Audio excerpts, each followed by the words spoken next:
तो last class में हमने कंपोनेंट्स ऑफ बजट स्टार्ट किए थे। कंपोनेंट्स ऑफ बजट हमारे दो मेन कंपोनेंट्स होते हैं। फर्स्ट होता है रिसीट्स, यानी जो गवर्नमेंट रिसीव करेगी, प्लानिंग कर रही है कि यहाँ से उसको पैसे आएंगे, और सेकंड हो गया पेमेंट्स के यहाँ पर पैसे जाएंगे फ्यूचर में। फिर रिसीट्स को हमने फर्दर डिवाइड किया दो कैटेगरीज में। फर्स्ट है कैपिटल रिसीट्स और सेकंड है रेवेन्यू रिसीट्स। बिल्कुल जो हमने अकाउंट्स में पढ़ा है, कैपिटल नेचर और रेवेन्यू नेचर ये बिल्कुल सेम है। कैपिटल रिसीट्स क्या होंगी? Which will result in increase in liability और रिडक्शन इन एसेट्स। तो कैपिटल रिसीट यानी जो यहाँ से पैसा आएगा उसकी वजह से या तो गवर्नमेंट के ऊपर कोई लायबिलिटी इंक्रीज होगी या फिर गवर्नमेंट का कोई एसेट रिड्यूस हो जाएगा। तो लायबिलिटी इंक्रीज किस में हो सकती है? बोरोइंग्स, अगर गवर्नमेंट बोरो करे तो लायबिलिटी इंक्रीज होगी, रिसीट होगी, कैपिटल रिसीट होगी, यानी लायबिलिटी इंक्रीज हो जाएगी। सेल ऑफ एन एसेट, किसी अपने एसेट को गवर्नमेंट बेच दे, फॉर एग्जांपल जैसे गवर्नमेंट अपनी कोई कंपनी बेच दे, या फिर इसमें रोड्स भी बेच सकती है गवर्नमेंट, एयरपोर्ट्स भी बेच सकती है जैसे अभी चल रहा है, तो उसको बोलते हैं सेल ऑफ एसेट्स। तो यहाँ से भी पैसे आएंगे, रिसीट्स होगी, लेकिन एसेट कम हो जाएंगे, इसीलिए एक कैपिटल रिसीट होगी। रिपेमेंट ऑफ लोन्स एडवांस्ड, तो जो हमारी गवर्नमेंट ने लोन दिया होगा उस लोन की अगर रिपेमेंट रिसीव कर रही है गवर्नमेंट, तो वो भी क्या हो जाएगा? कैपिटल रिसीट होगी, क्योंकि एडवांस लोन भी क्या होता है? एसेट होता है। जब इससे पैसे आएंगे तो एसेट कम हो जाएगा। डिसइन्वेस्टमेंट, डिसइन्वेस्टमेंट का मतलब क्या कि जो गवर्नमेंट की कंपनीज हैं उसमें वो अपने शेयर्स को बेच रहे हैं, यानी पार्शियल एसेट को सेल आउट कर रहे हैं। तो ये सारे एग्जांपल्स हो गए हमारे कैपिटल रिसीट्स के। रेवेन्यू रिसीट्स क्या होंगी? रेवेन्यू रिसीट्स वो रिसीट्स होंगी जो रियल इनकम होगी किसी के लिए भी। गवर्नमेंट बजट पढ़ रहे हैं तो गवर्नमेंट की रियल इनकम, असली कमाई, which will not result in increase in liability or reduction in any asset। तो क्योंकि ये रियल इनकम है तो इसकी वजह से कोई भी लाइबिलिटी इंक्रीज या डिक्रीज नहीं होगी, प्लस कोई एसेट भी इंक्रीज या डिक्रीज नहीं होगा। ठीक है, कोई एसेट भी रिड्यूस नहीं होगा। तो हमने रेवेन्यू रिसीट्स जो रियल इनकम है इसको हमने दो पार्ट्स में फर्दर डिवाइड किया। फर्स्ट है टैक्स रिसीट्स और दूसरी नॉन टैक्स रिसीट्स।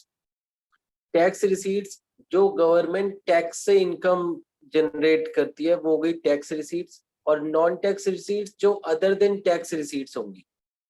ठीक है, तो नॉन टैक्स रिसीट्स को पहले हम डिस्कस कर लेते हैं। चालान, जो हमारे ट्रैफिक चालान या फिर अदर चालान्स होते हैं, ये सब नॉन टैक्स रिसीट्स में आएगा। पेनल्टी गवर्नमेंट जो पब्लिक के ऊपर लगाती है ये भी नॉन टैक्स रिसीट में होगा। प्रॉफिट, प्रॉफिट ये कौन सा प्रॉफिट है? ये जो गवर्नमेंट कंपनीज प्रॉफिट अर्न करती हैं, तो ये प्रॉफिट किसके पास जाता है? गवर्नमेंट के पास जाता है, तो ये भी नॉन टैक्स रिसीट्स में आएगा, रेवेन्यू रिसीट हो जाएंगी। Fees, for example government vacancy निकालती है तो हम फॉर्म्स वगैरह फिल करते हैं जैसे बैंक्स के या फिर डिफेंस के, तो वो जो फीस होती है वो भी गवर्नमेंट की इनकम होगी और वो कोई टैक्स नहीं होता, इसीलिए वो नॉन टैक्स रिसीट्स होगी। फिर इसके बाद था एस चीट्स। एस चीट्स का मतलब कि अगर कोई पर्सन है और वो एक्सपायर हो जाता है और उसका कोई भी लीगल हायर नहीं है, तो वो पैसे भी किसके पास, उसकी पैसे और उसकी प्रॉपर्टी किसके पास चली जाती है? ये गवर्नमेंट के पास चली जाती है, तो वो भी रेवेन्यू रिसीट्स होंगी और उसके अंदर भी वो नॉन टैक्स रिसीट्स होंगी। ठीक है, तो हम बात करते हैं टैक्स रिसीट्स के बारे में। टैक्स रिसीट से हमें स्टार्ट करना है आज। टैक्स रिसीट का मतलब क्या? टैक्स रिसीट का मतलब जहां से भी टैक्सेस आ रहे हैं, जो भी टैक्स के थ्रू इनकम गवर्नमेंट रिसीव करेगी वो इनकम टैक्स रिसीट्स में आएगी। टैक्स दो टाइप का होता है, डायरेक्ट टैक्स और इनडायरेक्ट टैक्स। ठीक है, दो टाइप का टैक्स होगा, डायरेक्ट टैक्स और इनडायरेक्ट टैक्स। तो इन दोनों के बीच में अब हम डिफरेंशिएट करते हैं।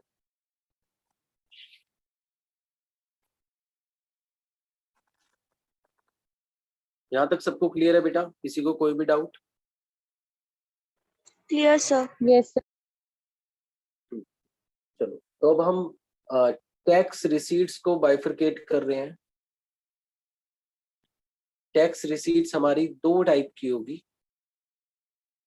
डायरेक्ट टैक्स और इनडायरेक्ट टैक्स। बहुत सिंपल डिफरेंस है। सपोज करो बहुत सारे टैक्सेस हैं इंडिया में, जैसे GST, income tax, wealth tax, sale tax, VAT, municipal tax, बहुत सारे टैक्सेस हैं, एक्साइज ड्यूटी, बहुत सारे टैक्सेस हैं, कस्टम ड्यूटी, एक्सपोर्ट ड्यूटी, सब सब अलग अलग टैक्स हैं।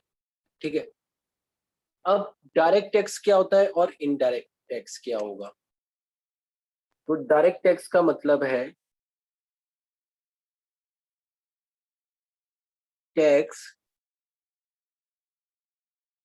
which is paid by the person, which is paid by the person on whom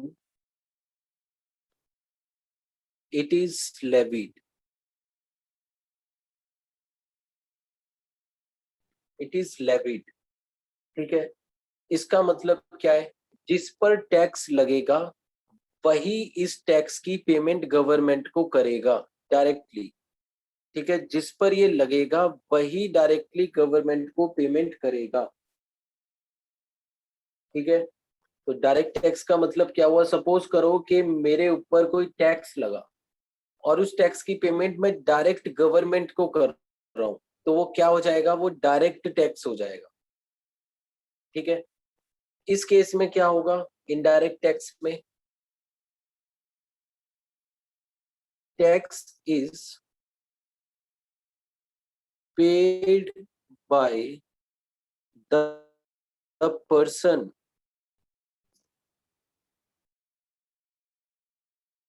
other than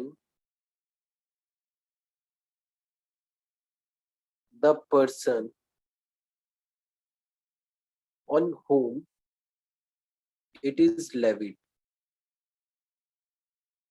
indirect tax क्या होगा? इनडायरेक्ट टैक्स, सपोज करो मेरे ऊपर टैक्स लगा, लेकिन इसकी पेमेंट गवर्नमेंट को मैं नहीं करूंगा, पेमेंट कोई और करेगा।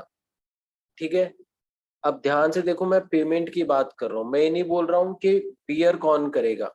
बॉन्ड तो मैं ही करूंगा, बियर मैं ही करूंगा, लेकिन गवर्नमेंट के पास जो पेमेंट जाएगी वो मेरे पास से नहीं जाएगी, वो किसी और पर्सन के पास से जाएगी। ठीक है, तो इसके अंदर हम लिख लेते हैं, दोनों के अंदर ही लिख लेते हैं कि it is borne by the person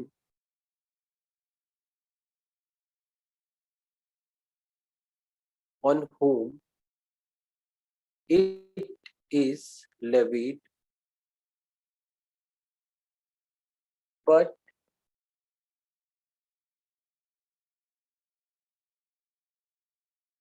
paid to the government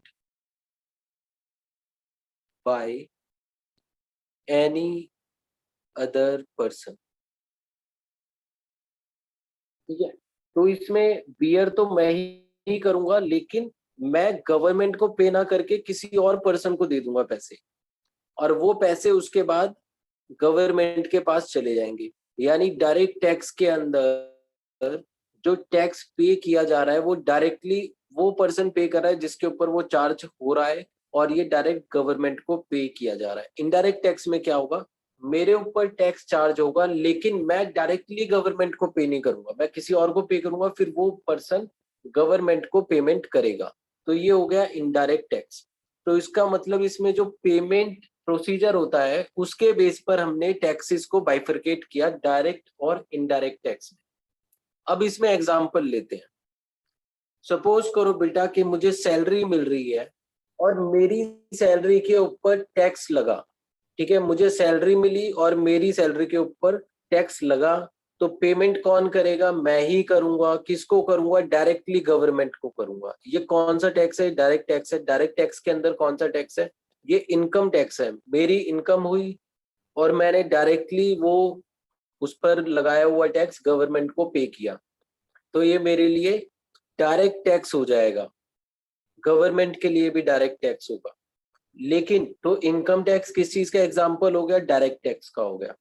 फिर उसके बाद म्युनिसिपल टैक्सेस की बात करें, म्युनिसिपल टैक्सेस क्या होते हैं? जो हमारी प्रॉपर्टी पर टैक्सेस लगते हैं, तो वो भी हमारे ऊपर टैक्स लगेगा और हम डायरेक्टली गवर्नमेंट के ऑफिस में जाकर उसको डिपॉजिट कराते हैं।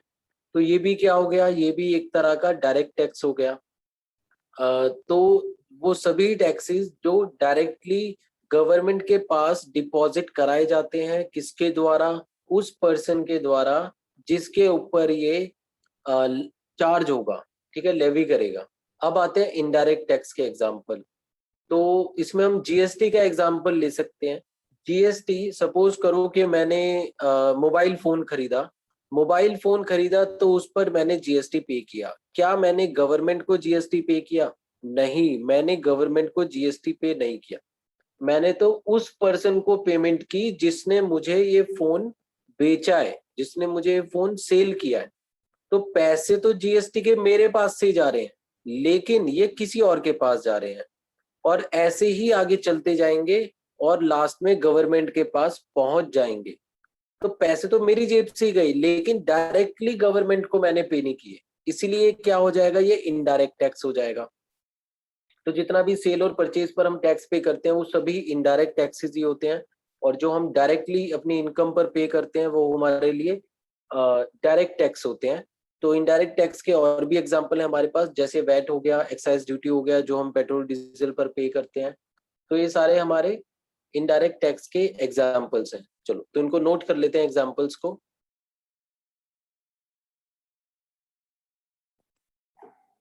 तो डायरेक्ट टैक्स में हम बोल सकते हैं कि एग्जाम्पल में हम लिख सकते हैं income tax,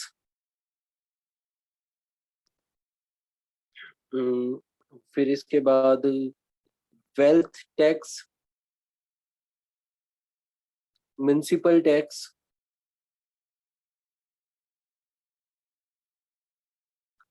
corporation tax.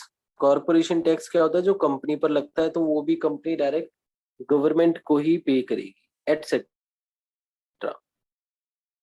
Indirect tax के हम अगर एग्जांपल लें, तो इसमें हमारे एग्जांपल होंगे जीएसटी, वैट,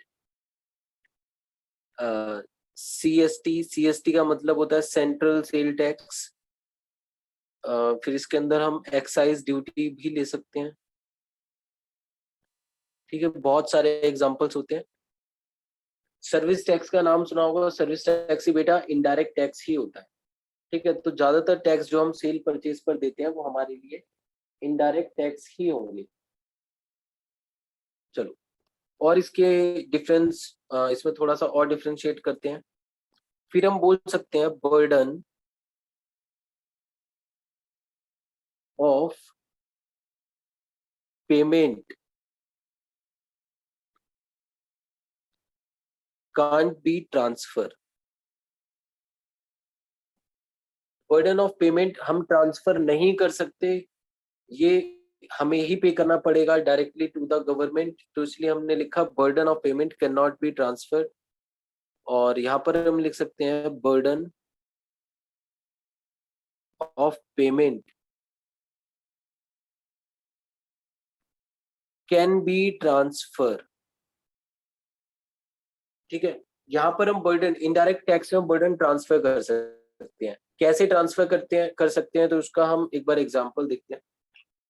सपोज करो मैंने जो फोन परचेज किया, अब उसके ऊपर जीएसटी मैंने पे कर दी।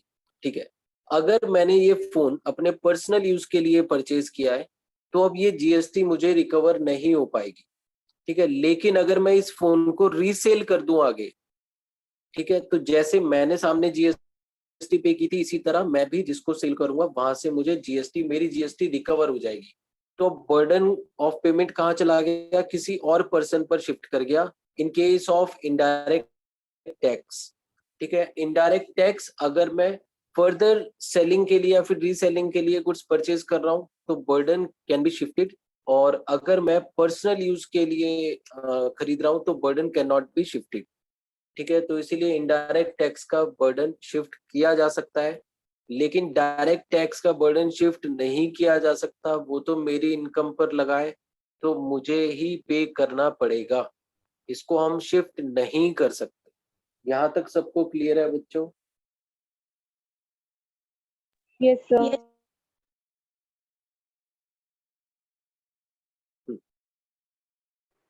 चलो, तो सर इनकम एक टैक्स, डाउट हाँ बोलो मृदुला। सर, गिफ्ट टैक्स क्या होता है? बेटा गिफ्ट टैक्स भी एक तरह का इनकम टैक्स ही होता है। एक्चुअल में जो हमारी इनकम होती है उस पर जो जो भी टैक्स लगेगा, चाहे वो इनकम कोई भी इनकम हो, मेनली 5 तरह की हमारी इनकम होती है। फर्स्ट होती है इनकम फ्रॉम सैलरी, सेकंड होती है income from business and profession, third होती है business from income from capital gains. Capital gains मतलब अगर हम कोई अपना एसेट बेच दें तो उस पर जो प्रॉफिट हो उसको कैपिटल गेन बोलते हैं। फोर्थ होती है income from house property. House property, income from house property का मतलब कि जो रेंटल इनकम होती है।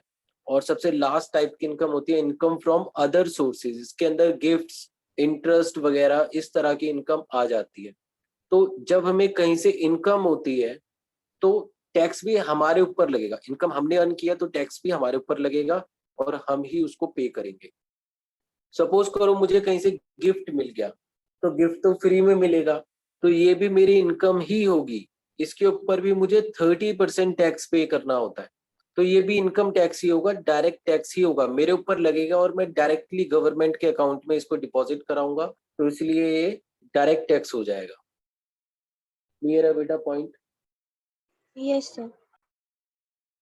चलो अब हम डायरेक्ट टैक्स गवर्नमेंट कैसे यूज करती है और इनडायरेक्ट टैक्स कैसे यूज करती है, क्या बेनिफिट है क्या बेनिफिट नहीं है, इसको थोड़ा सा और अच्छे से समझते हैं। इनकम टैक्स, अब क्वेश्चन ये आता है कि इनकम टैक्स लगाया कैसे जाता है? क्या ये सभी पर लगता है? अगर सब पर लगता है तो कितना कितना लगता है? अगर किसी पर नहीं लगता तो क्यों नहीं लगेगा? ठीक है, इसके बारे में डिस्कस करते हैं। तो जो इनकम टैक्स होता है वो गवर्नमेंट उसी पर लगाती है जिसकी इनकम एक पर्टिकुलर थ्रेश होल्ड लिमिट को क्रॉस कर जाती है। तो आज के टाइम पे जो लिमिट है वो है बेटा 3 लाख रुपए अप्रोक्स। अगर मेरी इनकम 3 लाख रुपए से कम है तो मुझे कोई भी इनकम टैक्स पे नहीं करना। अगर मेरी इनकम 3 लाख से ज्यादा हो जाती है तो मुझे इनकम टैक्स पे करना पड़ेगा। तो जो इनकम टैक्स पेमेंट का प्रोसेस होता है उसमें स्लैब रेट्स होते हैं। स्लैब रेट्स का मतलब जिसकी जितनी ज्यादा इनकम उस पर उतना ज्यादा टैक्स। ठीक है, तो यही होना चाहिए, इसको बोलते हैं प्रोग्रेसिव सिस्टम। जिसकी जितनी ज्यादा इनकम उस पर उतना ज्यादा टैक्स। अब सपोज करो जैसे हम मुकेश अंबानी की बात करते हैं, मुकेश अंबानी की इनकम तो सबसे ज्यादा इंडिया में, तो उस पर ज्यादा टैक्स लगना चाहिए क्योंकि वो ज्यादा टैक्स दे सकता है, कैपेबल है वो। अब हमारी इनकम बहुत कम है, मेरी इनकम बहुत कम है, तो क्या मुझ पर उतना टैक्स लगना चाहिए जितना मुकेश अंबानी पे लगा? नहीं लगना चाहिए। ठीक है, और यही होता है इंडिया में, जिसकी इनकम 3 लाख से कम होती है वो एक भी रुपया टैक्स नहीं देता। जिसकी इनकम धीरे धीरे बढ़ती जाती है 3 लाख से ऊपर तो उसका टैक्स भी इंक्रीज होता रहता है।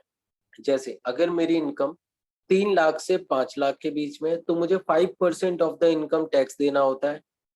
अगर मेरी इनकम 5 लाख से 10 लाख के बीच में है तो मुझे 20% ऑफ द इनकम टैक्स देना होता है।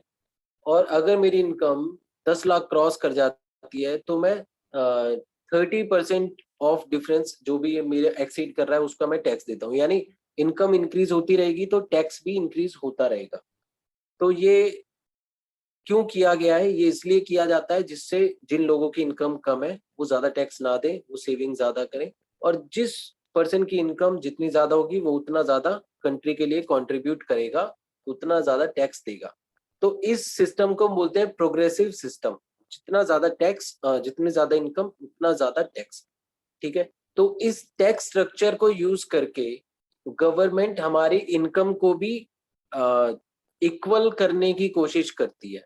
Equal distribution of income tax policy को यूज किया जाता है। क्यों? क्योंकि जो लोग रिच हैं बहुत ज्यादा वो ज्यादा टैक्स दे सकते हैं, कंट्री के लिए कंट्रीब्यूट ज्यादा कर सकते हैं। जो ज्यादा रिच नहीं है वो कम टैक्स देंगे। तो इनकम टैक्स या फिर डायरेक्ट टैक्स सिस्टम हमें समझ में आता है। वेल्थ टैक्स क्या होता है ये भी इसी तरह लगता है। अगर किसी पे एक लिमिट से ज्यादा प्रॉपर्टी है तो उस पर टैक्स लिया जाएगा उस वैल्यू का, और अगर किसी पर उस लिमिट से कम प्रॉपर्टी है तो वो वेल्थ टैक्स नहीं पे करेगा। सेम म्युनिसिपल टैक्स का होता है, सेम कॉर्पोरेशन टैक्स का होता है। तो डायरेक्ट टैक्स जो गवर्नमेंट यूज करती है वो लोगों की इनकम के अकॉर्डिंगली टैक्स कलेक्ट करती है, ठीक है। तो इसलिए सिस्टम जस्टिफाइड है, ठीक है। इनडायरेक्ट टैक्स पर आते हैं, जीएसटी की बात करते हैं, ठीक है। अब जीएसटी, सपोज करो मैं एक फ्रिज परचेज करने गया, ठीक है। 20,000 रुपए का एक मतलब बजट वाला फ्रिज मैंने परचेज किया। तो आज के टाइम पर बेटा फ्रिज क्या है, बेसिक नीड है, ठीक है। हम जितने फूड आइटम्स रखते हैं वो पेरिशेबल नेचर के होते हैं, तो फ्रिज के अंदर हम उनकी लाइफ को थोड़ा सा इंक्रीज कर देते हैं। तो फ्रिज भी आज की बेसिक नीड है, और हम एयर कंडीशनर की बात करें तो ये भी आज की बेसिक नीड में ही आता है। अब सपोज करो कि फ्रिज एक मिडिल क्लास फैमिली का पर्सन लेने गया, एक मिडिल क्लास फैमिली ने 20,000 का फ्रिज खरीदा, तो उस पर जितना टैक्स वो पे करेंगे, सपोज करो एक्स रुपीज उन्होंने टैक्स पे किया, जीएसटी पे की। अब कोई एक रिच फैमिली खरीदने जाती है वही फ्रिज, तो वो भी उतना ही जीएसटी पे करेंगे उस पर, ठीक है। दोनों में डिफरेंस क्या है, उसमें भी उतना ही जीएसटी उनको पे करना पड़ेगा। ऐसा नहीं है कि अगर किसी की इनकम ज्यादा है तो वो ज्यादा जीएसटी देगा, नहीं। तो इसका मतलब जो इनडायरेक्ट टैक्स होगा वो इनकम के ऊपर डिपेंड नहीं करेगा, ठीक है। यानी वो किसी में भी यानी ये प्रोग्रेसिव नेचर का नहीं होगा, ये तो सबसे बराबर ही लिया जाएगा, ठीक है। अब मैं इसका एक बड़ा एग्जांपल देता हूँ। डीजल पेट्रोल सब जानते हो बेटा, इसके ऊपर एक्साइज ड्यूटी लगती है, ठीक है, एक्साइज ड्यूटी लगती है। अब अगर डीजल आज के टाइम पर, पेट्रोल सपोज करो 100, सपोज क्या करो 100 भी क्रॉस कर गया है, तो 100 मानकर चलो कि 100 रुपीज पर लीटर हमारा पेट्रोल है। तो 100 रुपीज का 60% गवर्नमेंट हमसे उसके अंदर टैक्स लेती है, यानी 60 रुपए गवर्नमेंट के टैक्सेस है, 40 रुपए उसकी कॉस्ट है, ठीक है। पेट्रोल एक्चुअल में 40 रुपए का है, लेकिन गवर्नमेंट अलग अलग टैक्सेस उस पर लगाती है, जिसकी वजह से वो क्या हो जाता है, वो 100 रुपए का हो जाता है। तो 60 रुपए 1 लीटर पर हम टैक्स पे कर रहे हैं, ठीक है। कौन कौन से टैक्सेस होते हैं, एक्साइज ड्यूटी होती है और वैट होता है, ठीक है। सेस भी होता है, सेस भी एक अलग इनडायरेक्ट टैक्स ही होता है। तो गवर्नमेंट डिफरेंट डिफरेंट यानी इनडायरेक्ट टैक्सेस लगाकर उसको 100 रुपए का कर देती है। अब अगर अगर मैं लेबर क्लास की बात करूं, अगर वो पेट्रोल खरीदने जाएगा तो उसको कितने का मिलेगा, 100 रुपए का मिलेगा। कितना टैक्स पे किया उसने, 100 रुपए में 60 रुपए टैक्स पे किया। अगर कोई एक सपोज करो कि एक पर्सन है उसके पास मर्सिडीज है, और वो मर्सिडीज के लिए 1 लीटर उसने पेट्रोल फिल कराया उसमें, तो कितने रुपए का है, उसके लिए भी सेम रेट का ही है। उसने कितना टैक्स पे किया, उसने भी 60 रुपए ही टैक्स पे किया, ठीक है। तो जो डायरेक्ट टैक्स था हमारा, income tax, wealth tax, corporation tax, municipal tax, ये प्रोग्रेसिव नेचर का है, यानी जिसकी ज्यादा इनकम उतना ज्यादा उसका टैक्स। लेकिन जो इनडायरेक्ट टैक्स है ये प्रोग्रेसिव नेचर का नहीं है, ये तो सब पर इक्वली ही लगेगा, ठीक है। समझ में आया बेटा सबको दोनों में difference? Yes sir. Yes sir. तो अब हम इसका लास्ट एक डिफरेंस लिखते हैं, तो अब वो पॉइंट समझ में आ जाना चाहिए। तो इसका लास्ट पॉइंट होगा, दे आर जनरली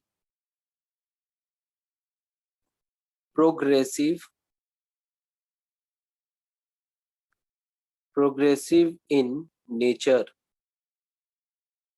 तो इनका नेचर क्या होगा, इनका नेचर प्रोग्रेसिव होगा, जिसकी जितनी ज्यादा इनकम उस पर उतना ज्यादा टैक्स, ठीक है। और इनडायरेक्ट टैक्स की बात करें तो ये क्या होगा, ये होगा हमारा प्रोपोर्शनल इन नेचर, ठीक है। ये सबको इक्वली देना पड़ेगा। अगर हम सब सेम प्राइस पर चीजें खरीद रहे हैं तो हम सब सेम रेट से ही टैक्स पे करेंगे, किसी पर ज्यादा किसी पे कम नहीं होगा। अब हमने देखा कि गवर्नमेंट बजट को यूज करती है इकोनॉमी को स्टेबल रखने के लिए, ठीक है। अब आते हैं थोड़ा सा इकोनॉमिक्स की नॉलेज पर। गवर्नमेंट बजट यूज करती है हमारी इंडियन इकोनॉमी को स्टेबल रखने के लिए, यानी इन्फ्लेशन कंट्रोल करने के लिए बजट को यूज किया जाता है, ठीक है। बहुत अच्छी बात है।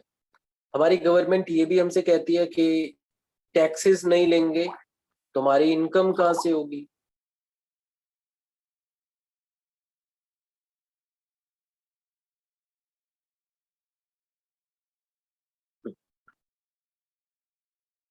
तो गवर्नमेंट क्या कहती है कि टैक्स नहीं लेंगे तो हमारी इनकम कहाँ से होगी। हाँ बिल्कुल ठीक बात है। अगर गवर्नमेंट टैक्स ही लेना बंद कर देगी तो इनकम नहीं होगी। लेकिन अगर गवर्नमेंट को टैक्स ही लेना है तो किससे ज्यादा लेना चाहिए? क्या सबसे बराबर टैक्स लेना चाहिए? नहीं। जो ज्यादा कैपेबल है, जिसकी इनकम बहुत ज्यादा है, उससे टैक्स ज्यादा लेना चाहिए, और जिसकी कैपेबिलिटी बहुत कम है उससे कम टैक्स लेना चाहिए या फिर नहीं लेना चाहिए टैक्स, ठीक है। यही सिस्टम होना चाहिए। तो गवर्नमेंट को कौन सा टैक्स बढ़ाना चाहिए? क्या डायरेक्ट टैक्स बढ़ाएगी या फिर इनडायरेक्ट टैक्स बढ़ाएगी? Equal equal distribution of income करने के लिए डायरेक्ट टैक्स बढ़ाना चाहिए या इनडायरेक्ट बढ़ाना चाहिए? अगर इनडायरेक्ट बढ़ाया तो सभी को ज्यादा टैक्स देना पड़ेगा। जैसे डीजल पेट्रोल पर ज्यादा टैक्स सभी पे कर रहे हैं, चाहे किसी की इनकम 100 करोड़ रुपए है, चाहे किसी की इनकम 10,000 रुपए पर मंथ है, दोनों सेम टैक्स पे कर रहे हैं। इसीलिए इनडायरेक्ट टैक्स को कम रखना चाहिए गवर्नमेंट को। डायरेक्ट टैक्स में वो इंक्रीमेंट कर सकते हैं। क्यों? ये हमारी इनकम के ऊपर डिपेंड करेगा। अगर मेरी इनकम 100 करोड़ है तो मैं अप्रॉक्स 35 करोड़ टैक्स दूंगा। अगर मेरी इनकम 10,000 रुपए है तो मैं टैक्स नहीं दूंगा, क्योंकि मेरी लिमिट क्रॉस नहीं हुई, ठीक है। तो स्टेबल रखने के लिए इनडायरेक्ट टैक्स मिनिमल होने चाहिए और डायरेक्ट टैक्स गवर्नमेंट को ज्यादा यूज करना चाहिए अपनी इनकम जनरेशन के लिए। इनडायरेक्ट टैक्स बढ़ाने से क्या होता है? सब पर बराबर बर्डन पड़ता है, ठीक है। तो यही रीजन है आज के टाइम पर जो चीजें बहुत महंगी हो रही हैं, उसके पीछे एक यही रीजन है कि इनडायरेक्ट टैक्स को बढ़ाया जा रहा है, डायरेक्ट टैक्स को कम किया जा रहा है। कंपनीज टैक्सेस कम कर रही हैं, कंपनी से कम टैक्स लिया जा रहा है और इनडायरेक्ट टैक्स बढ़ाया जा रहा है। जैसे जीएसटी 28% है मोस्ट ऑफ द थिंग्स पर, और एक्साइज ड्यूटी हम जानते हैं डीजल पेट्रोल पर 60 रुपीज पर लीटर हम टैक्स पे कर रहे हैं। तो इनडायरेक्ट टैक्स का बर्डन सभी पर इक्वल आता है। ऐसा नहीं है सिर्फ अमीरों पर पड़ेगा और जो अमीर नहीं है उन पर नहीं पड़ेगा, सब पर इक्वल पड़ेगा। जबकि होना क्या चाहिए? गवर्नमेंट को क्या करना चाहिए कि जो ज्यादा कैपेबल है, जो जो ज्यादा रिच है, उनसे ज्यादा टैक्सेस लेने चाहिए, और जो कम रिच है उनसे कम टैक्सेस लेने चाहिए। सबको समझ में आया टैक्स स्ट्रक्चर कैसा होना चाहिए? Yes sir. चलो तो आगे चलते हैं। और तो ये था हमारा डायरेक्ट टैक्स और इनडायरेक्ट टैक्स। तो डायरेक्ट टैक्स और इनडायरेक्ट टैक्स किस चीज पर डिपेंड करेंगे? ये डिपेंड करेंगे कि हम डायरेक्टली गवर्नमेंट को पैसे दे रहे हैं या फिर हम इनडायरेक्टली गवर्नमेंट को टैक्स दे रहे हैं, ठीक है। और देखते हैं हमारी टेबल में क्या था। तो रिसीट्स के अंदर जो हमारे रिसीट्स वाला कंपोनेंट है वो यहाँ पर पूरा कंप्लीट हो जाता है, कैपिटल रिसीट्स भी और रेवेन्यू रिसीट्स भी, ठीक है बच्चों। कोई डाउट अभी तक? No sir. सर अलग अलग स्टेट्स में पेट्रोल के प्राइस अलग अलग क्यों होते हैं? चलो इसको भी समझते हैं। इनडायरेक्ट टैक्स की वजह से ही होते हैं बेटा। इनडायरेक्ट टैक्स पे दो चीजों का कंट्रोल होता है। अब देखो, इनडायरेक्ट टैक्स के अंदर भी अलग अलग टैक्स हो जाते हैं। एक टैक्स होता है जो सेंट्रल गवर्नमेंट का शेयर होता है, एक टैक्स होता है जो स्टेट गवर्नमेंट का शेयर होता है। Central government excise duty charge करती है और स्टेट गवर्नमेंट वैट चार्ज करती है। ठीक है, तो सेंट्रल गवर्नमेंट ने अगर सपोज करो एक्साइज ड्यूटी 50 रुपए पर लीटर कर दी, तो पूरे इंडिया में एक्साइज ड्यूटी 50 रुपए पर लीटर ही होगी। लेकिन जो अलग अलग स्टेट्स हैं वो अपने वैट को अलग अलग चार्ज कर सकते हैं। सपोज करो कि 40 रुपए का पेट्रोल है, उस पर 50 रुपए एक्साइज ड्यूटी है, तो उसका रेट हो गया 90 रुपए। अब स्टेट गवर्नमेंट इसके ऊपर वैट चार्ज करेगी। वैट का मतलब होता है सेल टैक्स या फिर वैल्यू एडिड टैक्स।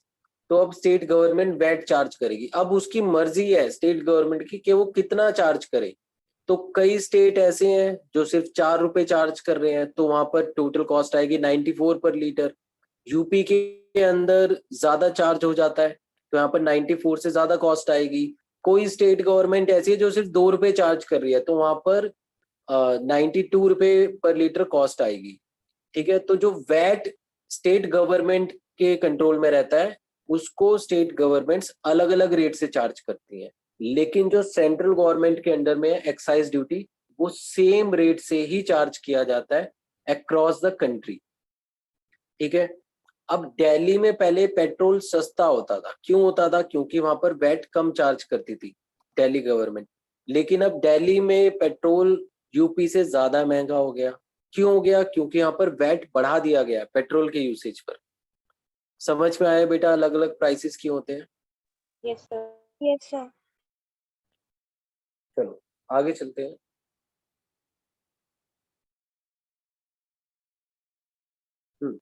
अब हम आते हैं पेमेंट्स की तरफ।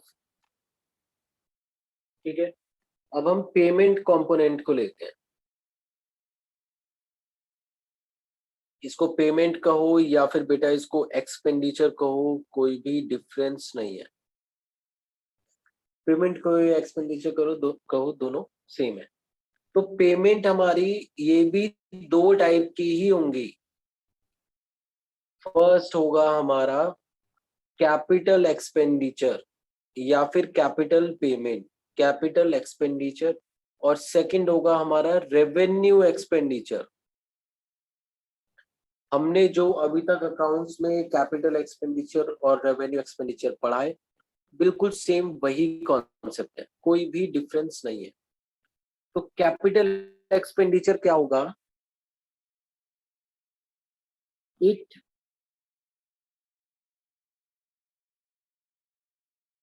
क्रिएट्स एसेट्स और रिड्यूस लायबिलिटी। तो कैपिटल एक्सपेंडिचर की वजह से या तो कोई एसेट क्रिएट होगा या फिर कोई लायबिलिटी रिड्यूस हो जाएगी। ठीक है, और रेवेन्यू एक्सपेंडिचर की वजह से it will not create any asset और रिड्यूस लायबिलिटी। ठीक है, रेवेन्यू एक्सपेंडिचर कोई भी एसेट क्रिएट नहीं करेगा, कोई भी लायबिलिटी को रिड्यूस नहीं करेगा। कैपिटल कैपिटल रिसीट्स में क्या था कि या तो वो कोई लायबिलिटी क्रिएट करेगी या फिर एसेट को रिड्यूस करेगी। कैपिटल एक्सपेंडिचर में क्या है? या तो वो एसेट क्रिएट करेगा या फिर किसी लायबिलिटी को रिड्यूस कर देगा। ठीक है, कैपिटल एक्सपेंडिचर रियल इनकम नहीं होती, रियल एक्सपेंडिचर नहीं होता गवर्नमेंट का। और रेवेन्यू एक्सपेंडिचर रियल एक्सपेंडिचर होता है। अब कैपिटल एक्सपेंडिचर का एक एग्जांपल के थ्रू समझते हैं। सपोज करो कि गवर्नमेंट ने एक रोड बनाया, ठीक है, एक हाईवे बनाया, तो हाईवे के ऊपर खर्चा हुआ। अब ये कौन सा खर्चा होगा? एक्सपेंडिचर या फिर पेमेंट तो ये हो गया। ठीक है, लेकिन ये कौन सा टाइप ऑफ एक्सपेंडिचर होगा? कैपिटल और रेवेन्यू, ये कैपिटल एक्सपेंडिचर होगा। क्यों? क्योंकि बदले में गवर्नमेंट का एक एसेट बनकर तैयार हो गया। क्या कौन सा एसेट? हाईवे, रोड्स, फ्लाईओवर्स, ये सब क्या है? ये गवर्नमेंट के लिए एसेट्स हैं। ठीक है, तो कैपिटल एक्सपेंडिचर एक ऐसा खर्चा है जिसके बदले कोई एक एसेट बनकर खड़ा हो जाए, बनकर तैयार हो जाए, यानी एसेट्स इंक्रीज हो जाए, तो वो भी कैपिटल एक्सपेंडिचर होगा। अब सपोज करो कि गवर्नमेंट ने अपनी किसी लाइबिलिटी रिपे कर दिया, कोई भी लाइबिलिटी को रिपे कर दिया, जैसे गवर्नमेंट ने लोन लिया हुआ था कहीं से, उस लोन की रिपेमेंट कर दी। तो रिपेमेंट करने का मतलब गवर्नमेंट के पास से पैसे गए, खर्चा हुआ, एक्सपेंडिचर हुआ, लेकिन ये एक्सपेंडिचर कैपिटल एक्सपेंडिचर होगा। क्यों? क्योंकि बदले में जो एक लाइबिलिटी थी लोन की, वो रिड्यूस हो गई। ठीक है, तो कैपिटल एक्सपेंडिचर की वजह से या तो कोई एसेट क्रिएट होगा या फिर कोई लाइबिलिटी रिड्यूस हो जाएगी। समझ में आया बेटा सबको अच्छे से? Yes sir. ठीक है, या तो यस लाइबिलिटी सर। कम होगी या फिर एसेट्स इंक्रीज हो जाएंगे। तो इसके एग्जांपल्स क्या क्या हो सकते हैं बताओ, क्या क्या एग्जांपल्स हो सकते हैं कैपिटल एक्सपेंडिचर के?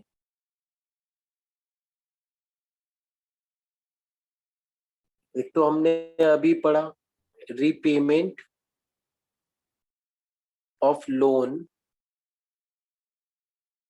और अगर गवर्नमेंट कोई इन्वेस्टमेंट कर दे, ठीक है, हमारी गवर्नमेंट कोई इन्वेस्टमेंट कर दे, इन्वेस्टमेंट का मतलब या तो कोई कंपनी परचेज कर ले या फिर किसी कंट्री को लोन दे दे, ठीक है, तो इन्वेस्टमेंट भी हो सकता है। इन्वेस्टमेंट्स जो एक कंट्री करती है वो भी कैपिटल एक्सपेंडिचर होगा, पैसे जाएंगे लेकिन बदले में एसेट मिल जाएगा। फिर यहाँ पर आ सकता है लोन्स एडवांस्ड, तो लोन्स एडवांस्ड भी क्या हो जाएगा, जो लोन देती है एक कंट्री दूसरी कंट्री को, वो भी कैपिटल एक्सपेंडिचर होगा, क्योंकि उसके अगेंस्ट एक लोन का एसेट बन जाएगा।